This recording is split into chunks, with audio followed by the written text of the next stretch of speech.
சிறுவர் துஷ்பிரயோக குற்றச்சாட்டில் குற்றவாளி என நிரூபிக்கப்பட்ட பௌத்த பிக்கு ஒருவருக்கு 24 ஆண்டுகள் கடூழிய சிறை தண்டனை விதிக்கப்பட்டுள்ளது.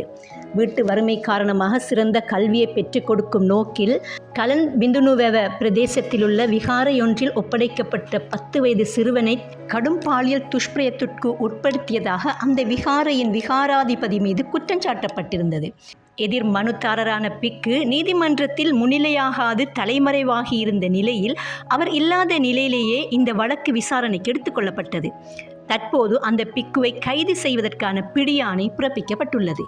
இதேவேளை இளம் பிக்குவாக விகாரையொன்றில் ஒப்படைக்கப்பட்ட முதலாவது நாளிலேயே சிறுவன் ஒருவரை பாலியல் துஷ்பிரயத்திற்கு உட்படுத்திய குற்றச்சாட்டில் குற்றவாளியாக காணப்பட்ட கல்நேவ பிரதேசத்தைச் சேர்ந்த பிக்கு ஒருவருக்கும் அனுராதபுரம் சிறுவர் குற்றங்கள் தொடர்பான விசேட நீதிமன்றம் அண்மையில் தண்டனை விதித்திருந்தமையும் குறிப்பிடத்தக்கது.